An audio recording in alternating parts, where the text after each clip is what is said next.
So I wanted to talk today about the Canadian Federation of Library Associations, the Truth and Reconciliation Committee and that report, and then to give you an update on what's happening with the Indigenous Matters Committee, which was the first recommendation to form the Indigenous Matters Committee from the Truth and Reconciliation Committee report. So I'll run through that report, and then you can look at some of the recommendations and see how you're able to implement them. So I'm just going to go through here. There we go. So just to preface this a little bit, historically and currently, library archives,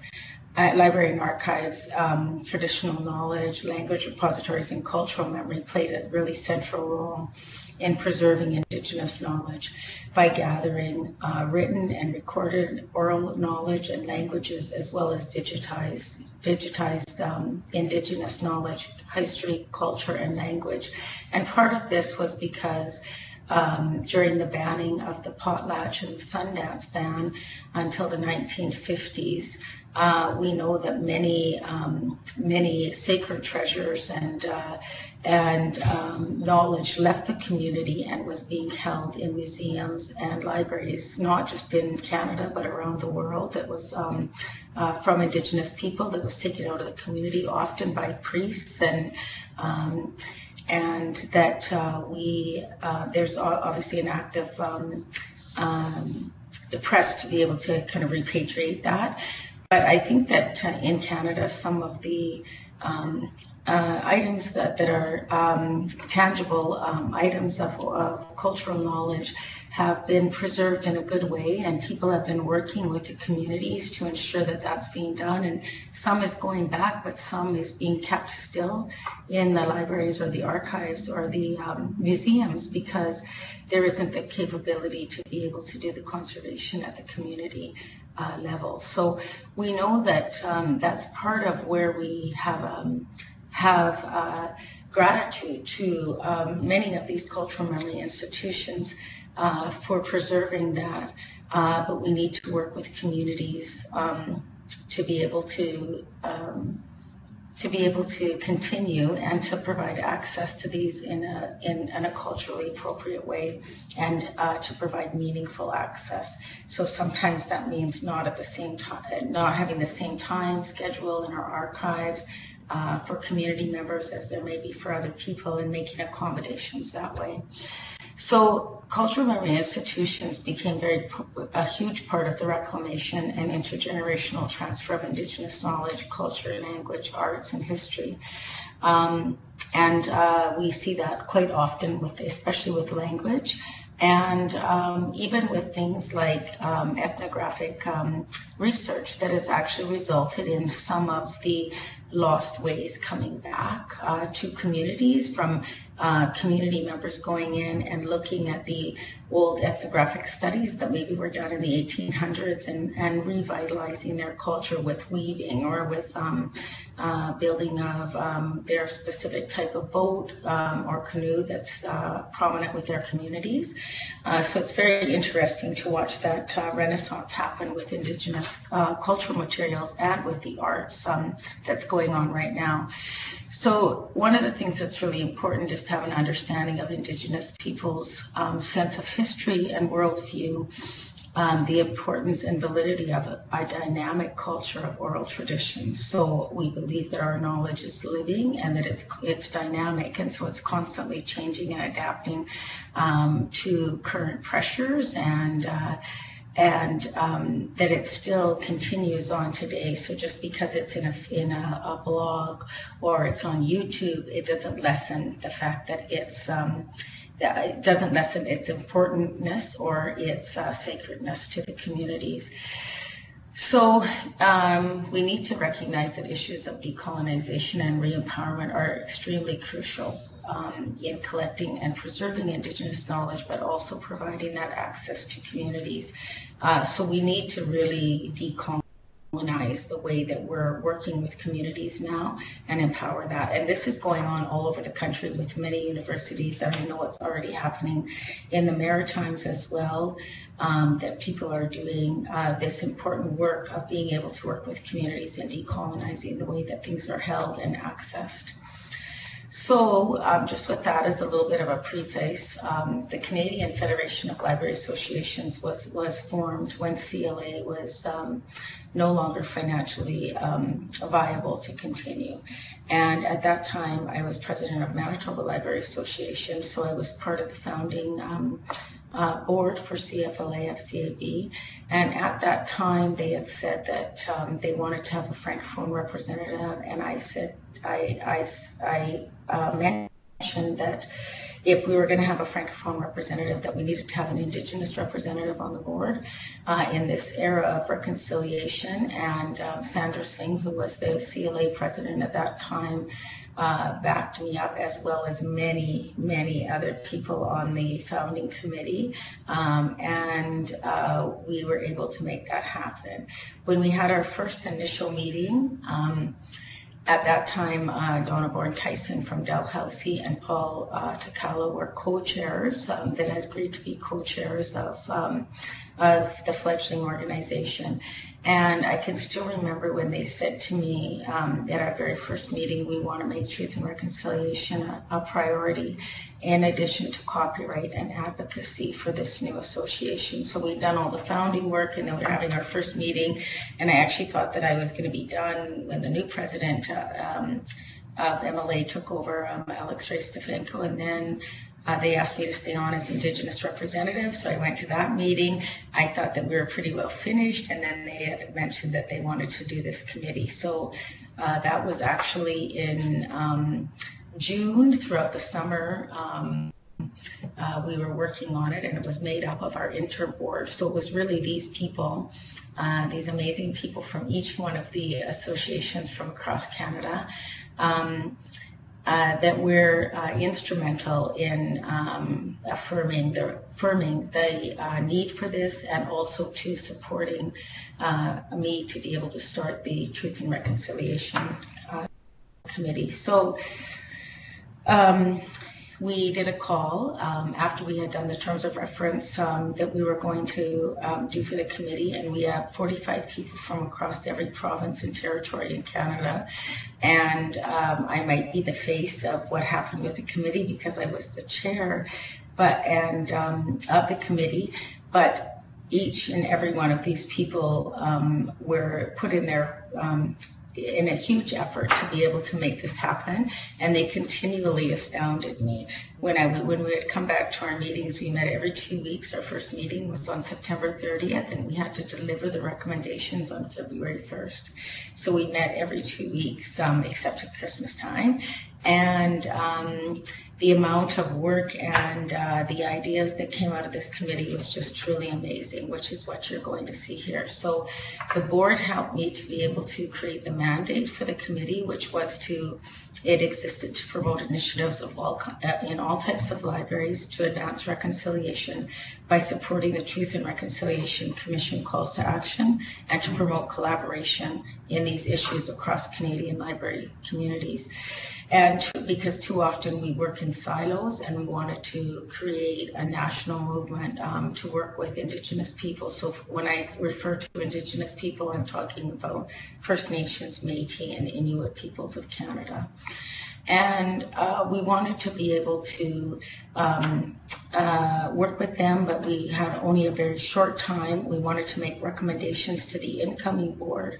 So when we had our first elections on February 1st, and we wanted to be able to give them that direction on what we should do for the relationship with Indigenous people and libraries. And so in November of that year was when the archives joined us at CFLA-FCAB and became a member. But I had kind of proactively invited people who were both Indigenous people who had been trained in libraries and archives, and other people who had worked with Indigenous people in library and archives as well, and some just that were in archives, to be able to fill that out and hopefully make it meaningful for both really distinct professions, but there's some commonalities that we can draw from that. So we work to engage committees and working groups to be able to find best practices in the area of working with Indigenous people and foster that cooperation at a federal level. We engaged in forming, the intent was always to have a national association, Indigenous association, which there had been a call for doing a National Aboriginal Library Association, NALA, and we had a meeting with that, and we thought that they were going to get the funding to form. They didn't, but that's where the seat would come from, the appointing. Now we've actually moved to having an Indigenous library, archives, and museums to push to form that at the national level. So some of that has changed in the last couple years, but just the naming of it, because Aboriginal wasn't inclusive enough. So hopefully that happens within the next couple of years, but we wanted to review the best practices and guidelines as they pertain to library services within the TRC calls to action. So the Truth and Reconciliation Committee calls to action didn't mention libraries, but there's a number of ways that we can support the calls to action in libraries, and they did specifically mention archives and museums and working with Indigenous communities. And then we wanted to recommend a long-term structure and direction to the board to address Indigenous issues in libraries and archives. So it really was a snapshot of where we were at that present moment in February 2017. And we knew that it wasn't as comprehensive as it could have been because CAUL hadn't joined us, the legal librarians or health librarians, and people were starting to join CFLA-FCAB, but we didn't have nominations from them because everybody is nominated and still is nominated by their associations to be on the committee. So we created living databases that were created with the idea in mind to continually update them as more information became available and to fill them out in areas of health or law or other things as they became available that we were going to be working on. So it actually was quite coincidental that we had four things that were mandated that we were going to be working on in our mandate. And one of the things that I had done is to keep things very traditional, is that we had asked for, at first people had thought that it was just going to be Indigenous people working on this, and I said that's not reconciliation. Reconciliation is that we work with our allies to create a better future for Canada. And so it took a while to get people onto the committee because of some of the misconceptions, and we wanted to answer to elders, and so I had asked the elders. I gave them tobacco to be our elders on this committee, and I asked our elders here, the University of Manitoba elders, because those were the ones that I was working the closest with. And Norman Mead and Marlene Kikeas agreed to support us in working with this. And one of the things that he had recommended to me is that how do I all of a sudden organize 45 people to be able to do a report this quickly? And he had recommended that I go and put tobacco down, and it came to me that we would adapt the medicine wheel. And even though I'm not a medicine wheel, I don't come from a community that uses this depiction, but it's really a way of people understanding Indigenous knowledge that are not Indigenous. So it's a way of our allies being able to conceptualize an Indigenous holistic worldview. And many of the communities have different ways of portraying their medicine wheel. So some people, it's not black, it's blue. I think with the East Coast, it's kind of in a different way. Maybe it's turned up, and with other communities, it's done in a different way. So it's really important to recognize that this is really symbolic of having an Indigenous worldview. So we divided things out into the 4 teams, and the black team, because it's physical, so it was talking about what is actually already here in place right now in this time, looked at best practices, toolkits, literacy. The yellow team is about relationships, and emotions or love is what it stands for, and it's kind of the air, which is really where our relationships are in the air and the osmos. So we have working with communities, and they decided that they would do a contact database to be able to further support having a national association that looked at library archives and museums. And the white is really mental, and so it's really where we're talking about thinking with our with the mental abilities. And so we thought that that would be great to look at the calls to action that could be prioritized, and to do a gap analysis, so what we're doing well and maybe what we're not doing as well, and we need to work on in libraries and archives and cultural memory. So the future, red is kind of about facing forward to the future, and so that's the spiritual things that we're envisioning today that we want to be able to put into the physical for tomorrow. And some of that is decolonizing libraries and space, and having signage in the Indigenous languages, and art and special collections, or working with access and classifications with the hated Indians of North America classification, or subject headings that are inappropriate and sometimes very problematic for communities, looking at things like Indigenous knowledge protection and the copyright. So those were the 4 teams and their responsibilities. And then we had team leaders, so we had team leaders for each team, and co-team leaders, and then we had people sign up. And as you can see from the teams, that they were almost pretty well balanced with the number of people on each team.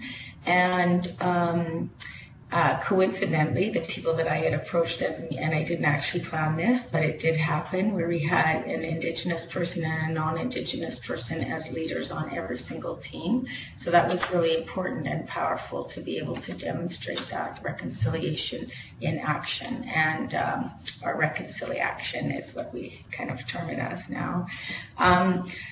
So because the teams were just unbelievable in the work that they did and their commitment to being able to make a difference in moving forward, they came up with, we had 83 pages was the final report, but they had so much information, and we had the 4 big databases of things for best practice in the contact database, and then there was another database for the white and prioritizing the calls to action, what we can do, examples of good practice. So we decided that we needed to have 10 overarching recommendations, because there were so many recommendations in the report, and then each chapter and each recommendation would have other granular recommendations, so to do some overarching, and then to have granular recommendations within the chapters of that report. So the number 1 was that we felt that CFLA-FCAB as a national voice was able to influence national and international policy, and to create a standing committee on Indigenous matters utilizing the medicine will structure. And then the other thing was that we wanted to endorse the statement, that's the CFLA-FCAB position statement that had come from CLA, Library and Literacy Services for Indigenous, First Nations, Métis, and Inuit Peoples of Canada. And that was basically the 5 best practices that we made, that I'll probably talk about in a little bit. And we wanted to encourage library archives and memory institutions in number 3 to implement the TRC calls to action, so the 94 calls to action.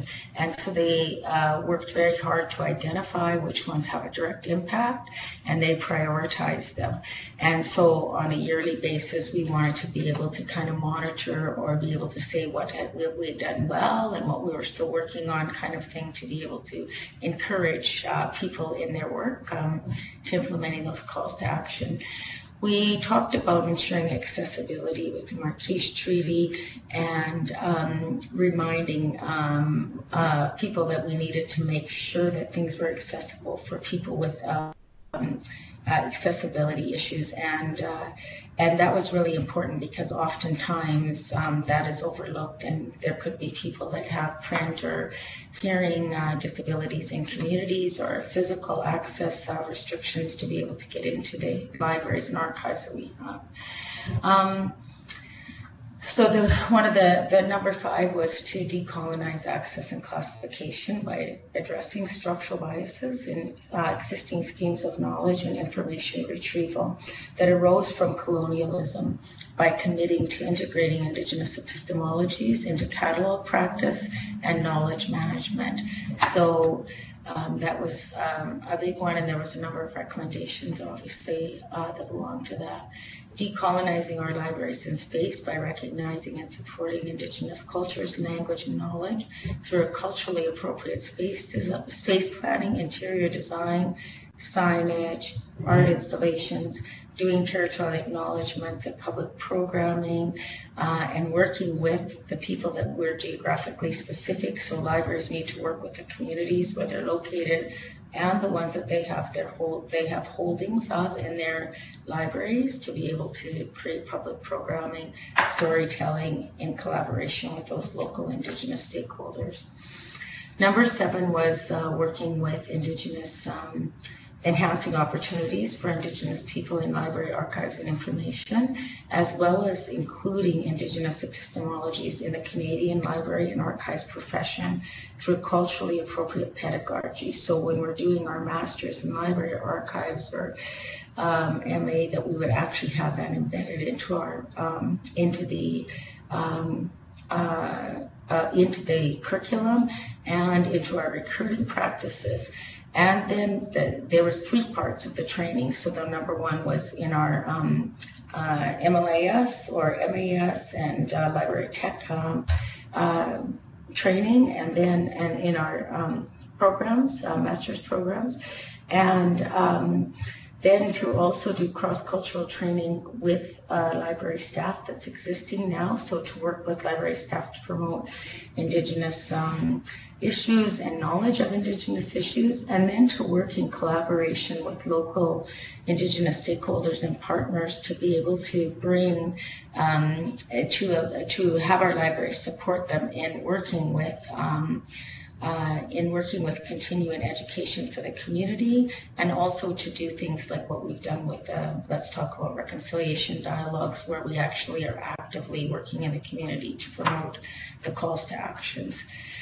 Number 8 really dealt with Indigenous knowledge protection and calling upon Library and Archives Canada to fully implement the United Nations Declaration on the Rights of Indigenous Peoples, commonly known as UNDRIP, and to work with WIPO to be able to make sure that Indigenous knowledges and languages are protected and given the same recognition as Western forms of knowledge, and also to respecting that cultural concept of copyright, even if it is different than our actual Canadian notions of copyright.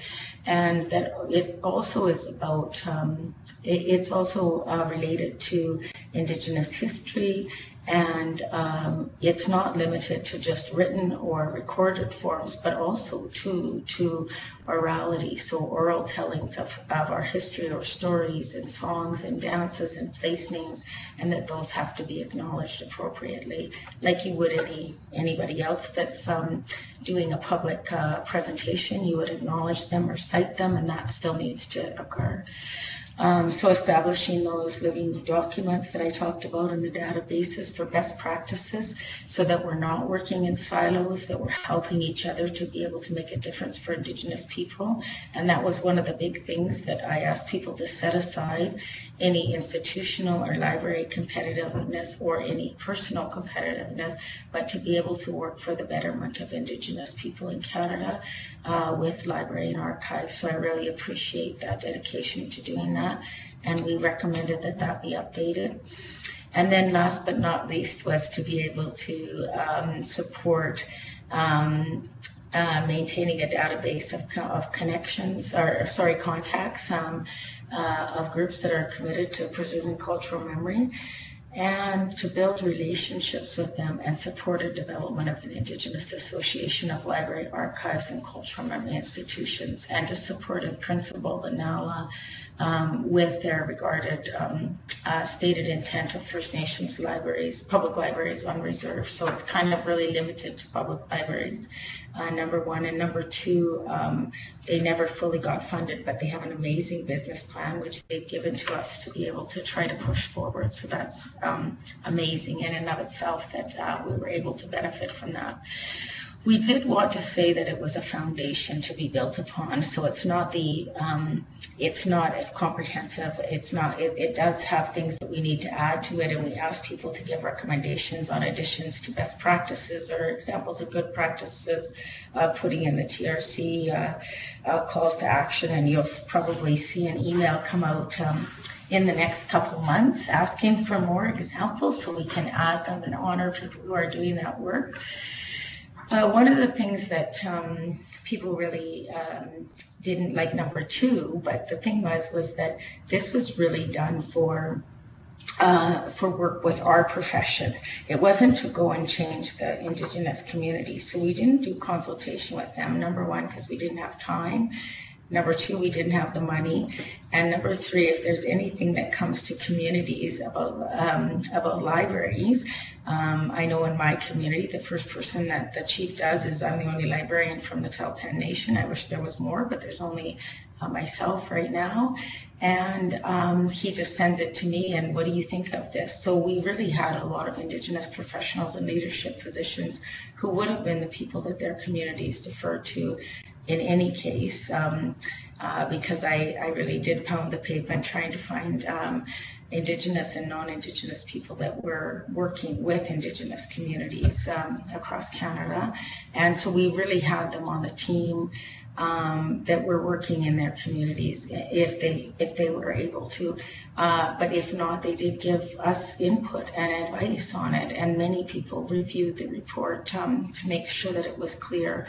And even with that, there's still a few typos, of course. But anyway, and I think we talked a little bit about the archival community because we didn't want to say that we were representing them when there was nobody officially nominated at the table, but we did include archival work into this. So that's just a little bit about that. I think one of the things that I wanted to elaborate on is about Indigenous knowledge that is found in all of our university libraries and archives, and to access that knowledge in a culturally appropriate way. So there's a difference in the way that we access knowledge in our communities, and sometimes you have to go through certain ceremonies to be able to access that knowledge.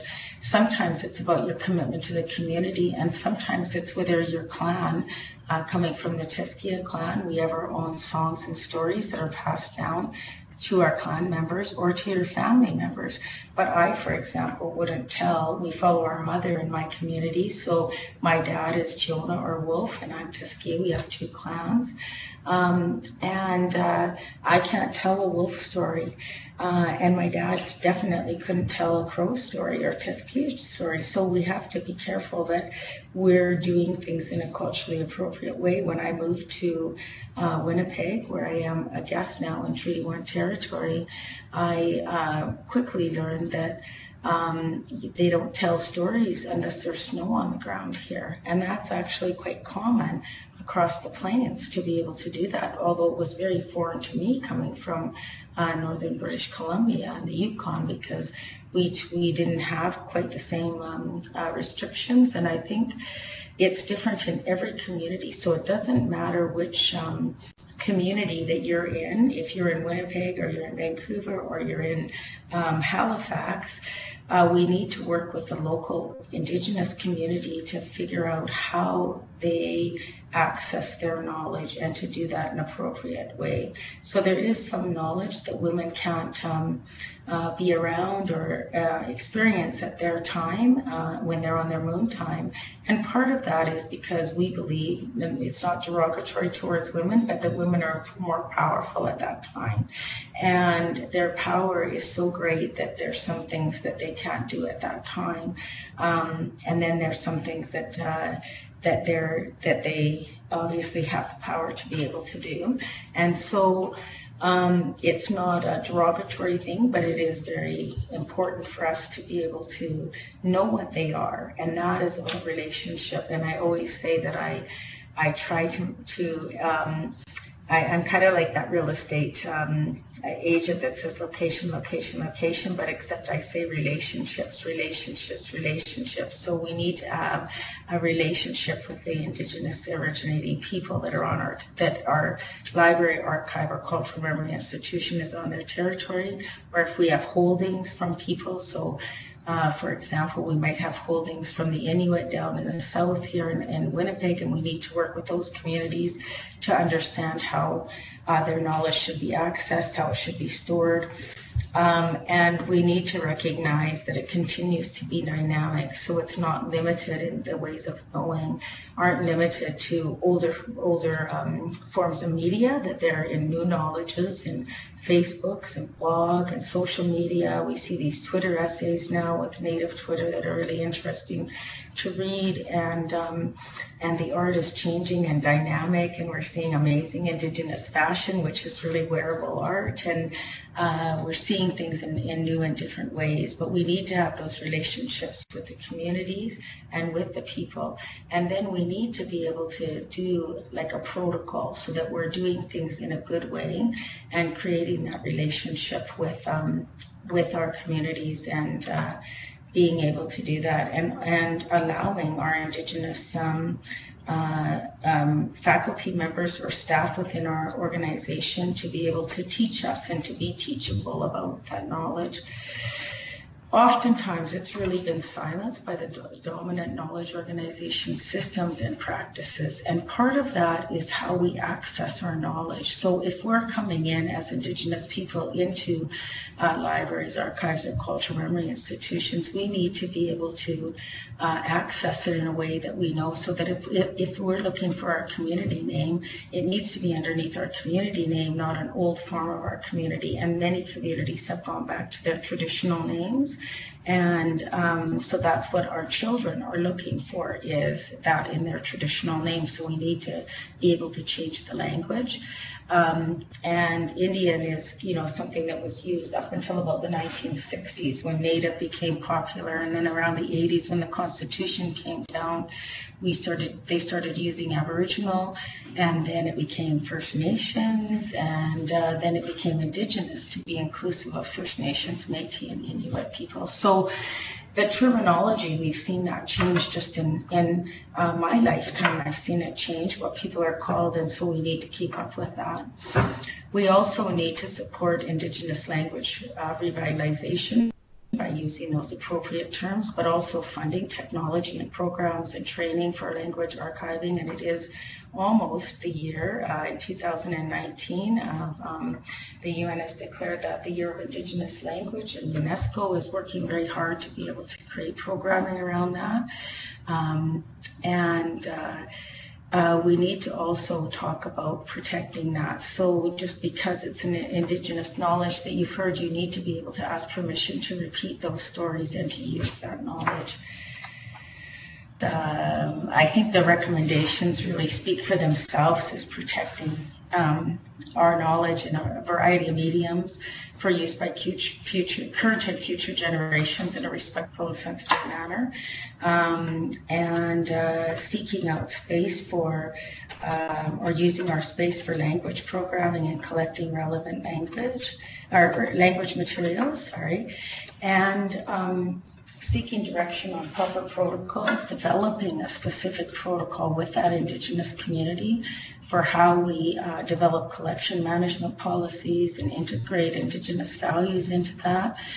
If warranted, sometimes there's an Indigenous knowledge agreement that needs to be discussed on specific pieces that might be in our archives. And you'll know that by forming that relationship with the community and seeing how you need to work with that. So respecting the cultural copyright, don't just take a song or a story and start telling it without asking permission, and actively supporting Indigenous people in reforming the copyright to include Indigenous knowledge the protection of Indigenous knowledge and languages, and also advocating for traditional knowledge to be able to be recognized and affirmed as well at WIPO, so the World Intellectual Property Organization, and implementing UNDRIP within Canada. So that's really important.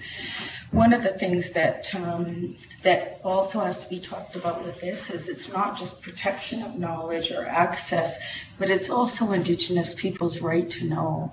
And calls to action number 69 and 70 refer to Indigenous people's inalienable right to know the truth of what happened to them with regard to human rights violations committed against them in residential schools and in other areas within the treaties. And some of these are actually held in our university museums and archives, and we need to allow access. And it might not be in the same time frame as what happens with other people, but we need to acknowledge that and we need to acknowledge that timelines for outreach are different in dealing with Indigenous cultural protocols, so it might take longer to come to an agreement and to be flexible with staffing, opening hours, and programming capabilities. We need to be active allies in Indigenous resurgence, so the recognition of Indigenous legal orders and kinship ties, and to recognize that what works for me as a Tahltan person and our protocols around my knowledge is not going to be the same as the Mohawk protocols or the Mi'kmaq protocols. So we need to work with the communities and reaffirm their Indigenous legal orders to be able to work with them in a respectful and reciprocal manner. And I think part of that is including Indigenous creators in our collections and recognizing cultural appropriation and historical inaccuracy that is already in our collections and dealing with that in a respectful manner. And part of that will be the work that comes with that, work with the elders from the communities, and then engaging in professional training and professional development, cross-cultural training that connects to the traditional territory. So learning from those communities where they work in a land-based education or in other forms of traditional knowledge. And that land-based education is really crucial in working with our communities. So those are some of the things that you can do at the university level to be able to make a difference for your students and for your faculty and for the wider Canadian public.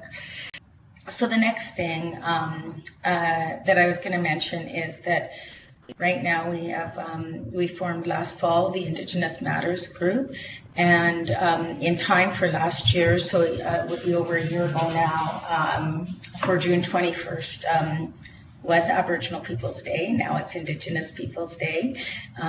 We had created the Indigenous Resources Hub that holds the report. It also holds the work that they've done on the Indigenous MOOC, so Indigenous Canada MOOC, coming from the University of Alberta, and the toolkit that was developed by that team, and the fact questions, and that was a dynamic team that worked all through last summer to be able to do that. We have the reconciliation dialogues, which is Let's Talk About Reconciliation, which was initiated by the Canadian Council to UNESCO and Librarian Archives Canada, National Centre for Truth and Reconciliation, the National Film Board, and with us as partners and the CFLA-FCAB Indigenous Matters team.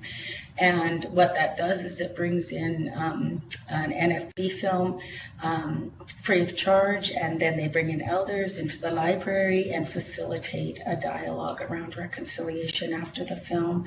So that's been really powerful and going across the country with many libraries participating in that.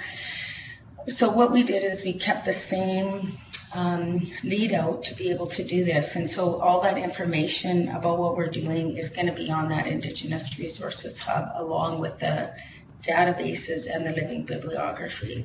So this is really the implementation of the first one, the first recommendation, creating the Indigenous Matters group, and to be able to create a space within CFLA-FCAB to be able to do that. We've added a few teams because we really needed to, and so you'll see green in the Center for Indigenous Knowledge, Language and Cultural Memory, and that includes the TRC Task Force on Archives, Indigenous Language, Digitization, Cultural Memory, so people in museums that have come on that are working in that field. We have water around it now for our elders, and in between we have land, which is really logistics, helping us be able to keep organized. And we've done quite a bit of work. We've even done the Indigenous Knowledge Statement, which is located in the Indigenous Resources Hub, in tandem with the Copyright Committee from CFLA-FCAB. So there's a statement on Indigenous knowledge and the copyright that we worked on jointly together. We've been able to really pull people together to be able to start. So some of the teams have started already, and other ones are forming now to be able to make a difference in their area. So that's just a little bit about what we're doing right now at the national level.